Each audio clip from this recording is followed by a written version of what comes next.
はい、きつね丸です。今日はですね、コダックのチャーメラというキーホルダー型のトイデジカメを、紹介したいと思います。これの特徴はですね、なんとブラインドボックス、要するに箱の中を開けるまでどのデザインが入っているかわからないっていうところにコレクション性を出していて、なおかつちゃんと撮影ができるカメラとして動くというものとして販売されています。価格は海外で、アメリカの方で30ドル、日本円で6000円ちょっとで販売されています。このデザインは1987年頃、もうここの数字に書いてある1987年頃のレンズ付きフィルムカメラ、使い捨てカメラがありまして、それのデザインを復刻しているというそうです。今でも映るんですとか見るようになりましたよね。それと同じようなものをこの当時、コダックも出していたので、これのデジカメとして、ミニチュアアイテムプラスデジカメとして使えるように販売したってことですね。私が狙っているのはタイプ01のやっぱりコダックらしいマークか、タイプ2のこっちの赤いやつですかね。これのどっちかが欲しいなぁなんて思ったりはしますが、さて、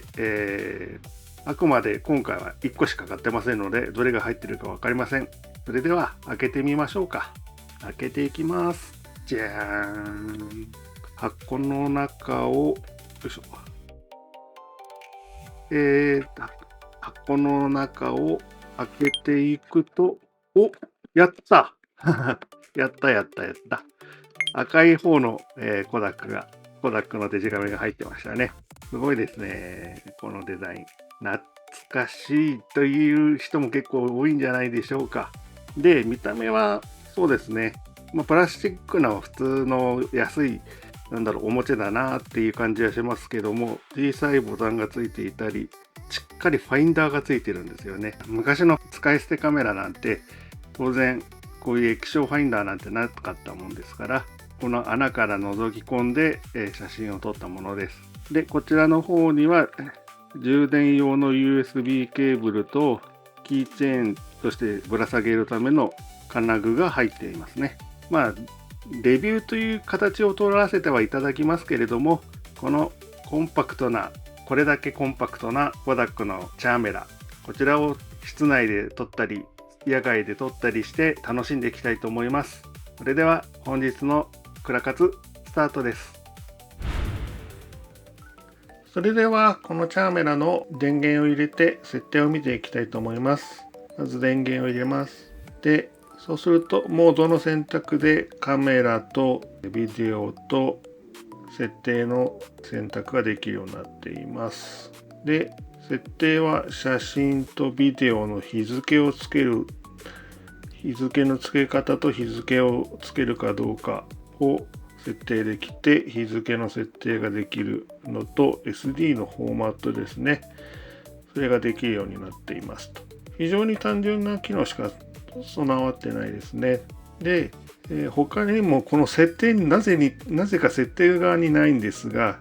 カメラの方の設定に行くと、ここに、JP って映ってるのが分かりますかね。これはメニューボタンの下を長押しすると JP から他の言語に切り替えることができるようになっています。なぜかカメラからアクセスするんですよね。イタリア、ポルトガル、ネーデルランド、オランダですね。エスパニョール、イングリッシュ、TC、チャイニーズですね。で、JP があるということで、言語の設定だけはなぜかカメラ側にあるっていう謎の設定です。あとは先ほどにもちょっとご操作で見せちゃいましたが、このようないろいろな、フィルターが内蔵されております。で、シャッターボタンを押せばパシャリという風に感じで撮影がされます。で、せっかく、こちらの方で用意した、アクリルスタンドや花、あとカラーパレットを用意しましたので、これらがどう映るか、フィルター撮影も兼ねて何枚かちょっと撮ってお見せしようと思います。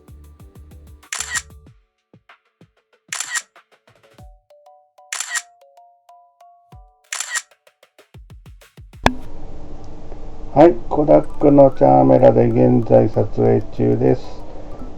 マイクの入力とかどんな風に収録されているでしょうか。気になりますね。いかがでしたでしょうか。それでは今度はいつも通り不忍池に行ってきまして、写真をいろいろ撮ってみたいと思います。梅雨の時期に入ってしまったので、ちょっと晴れるか曇ってるかどうかに関しては天気の方はちょっと微妙なところですが、頑張って行ってきたいと思います。というわけで不忍池へやってきました。今日はいつもとは逆に蓮の池からぐるっと回ってボート池の方の外周を回っていくコースで散歩していきたいと思います。蓮の葉が青々と茂っていてすごい光景になりましたね。その中に咲くアジサイもいい味を出しています。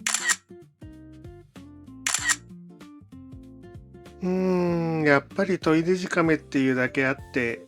色飛びも結構激しいですし、解像感がやっぱどうしても低いですよね。でもこの解像感の低さにエモさを感じるっていうところなんでしょうね。これにさらにフィルターをかけて撮影をしてみるとエモさがさらに増量されて映るようになりますよ。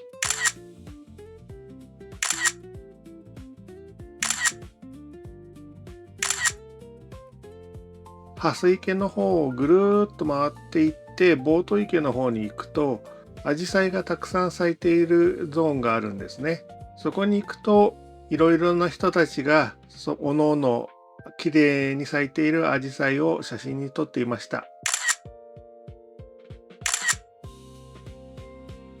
モデルさんと撮ってるカメラマンなんかも見ましたね。中には花壇の中に入って裏側から不忍池と一緒に写真を撮りたいっていう人も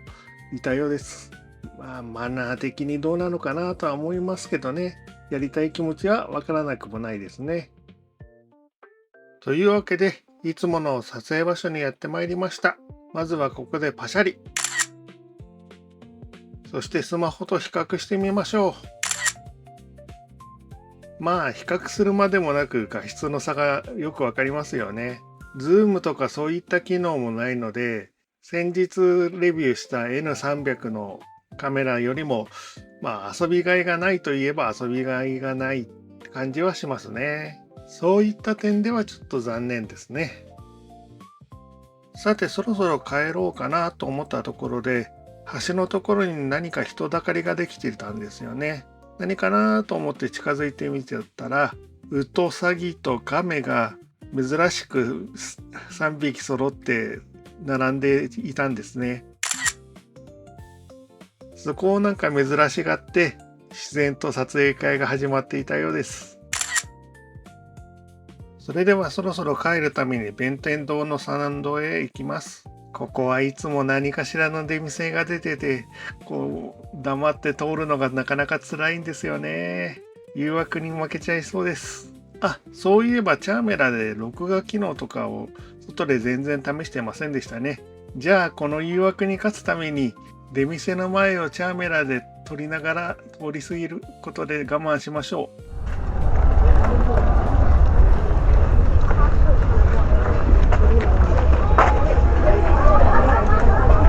Paling bola,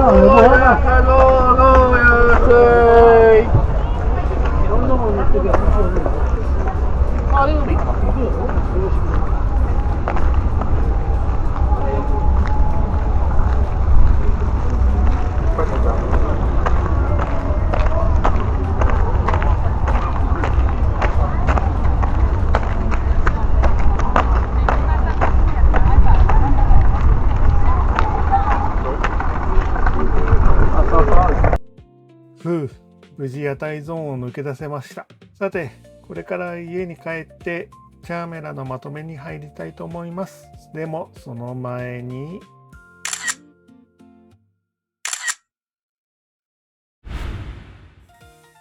というわけで帰ってきました。不忍池での撮影いかがでしたでしょうか。やっぱり最近は日差しが強くなって明るくなっていることもあって結構露出がオーバー気味になってしまって白飛びが多く発生してしまってるっていうのはありましたね。それでも直射日光に当たってないものに関しては結構綺麗に撮れてるのかなって気がします。特に最後の2枚屋台のテントと上りに関しては結構綺麗に撮れたんではないかななんて思ってますね。それでは最後にこのガジェットをネタガジェットとして4つの要素に振り分けて採点をしていきたいと思います。まずロマンド、これは星5つです。もう懐かしさとかブラインドボックスによるガチャ感が非常にたまらないですよね。コレクション欲をとことん高めてくれます。2つ目、苦節予動、こちらは星2つです。控えめな点数にしていますけれども、分かりやすい機能に絞られているのと、見た目からしてカメラのおもちゃだなっていう存在感、非常に分かりやすいですよね。苦節予動2としましたが、逆に言えば分かりやすいということです。そして遊べる度、こちらは点数星3つです。カメラメーカーなだけあって意外と見れる写真が撮れるなというのはありました。確かに白飛びとか激しいところはあるんですけれども、この価格、この性能で撮れる写真としては懐かしさと一緒に綺麗に撮れてるなっていう印象はありましたね。そして最後の実用ギャップ度、実用とのギャップを表すこの点数ですが、